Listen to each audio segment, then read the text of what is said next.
requested topics from viewers, a true first-hand account of the bombing of Pearl Harbor on December 7, 1941. At 7:55 in the morning, a Japanese submarine was cruising just off the coast of Oahu, Hawaii. Aboard were 400 Japanese soldiers armed with bombs and torpedoes. Their mission: destroy the U.S. Pacific Fleet and allow Japan to take over the Hawaiian Islands. What followed was one of the most devastating attacks in American history.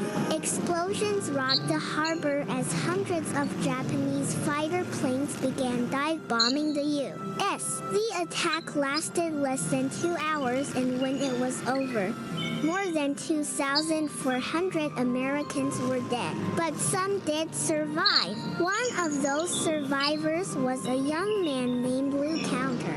He was just 19 years old and working as a storekeeper for the Navy when the Japanese attacked. Lou recounted his experience in an interview many years later. It was Sunday morning and I was having breakfast with some friends. We were just finishing up when we heard this terrific explosion. We all looked at each other.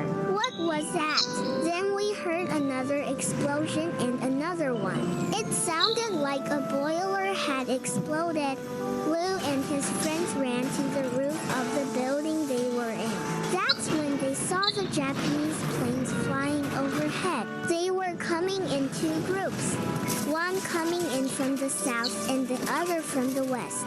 They were flying in perfect formation, like a flock of birds. Each plane was diving and then climbing away. And as they climbed away, they were releasing these bombs. We could see the bombs leaving the planes, and then there would be a tremendous explosion. One of the bombs hit a magazine on the ship, and that caused a big explosion. Lou and his friends quickly realized they needed to get out of there. So they jumped into a small boat and tried to make their way to the USS Arizona, which had been hit and was on fire. Lou wanted to help anyone who survived the bombing, but there wasn't much he could do. The ship was on fire from stem to stern. There were men in the water. I could see them from the Arizona. They were jumping into the water from the top of the ship. Some of the guys were in life jackets. Some of them had life jackets and helmets, and others had nothing on. All I can remember was this red, black, and yellow. The red was from the life jackets.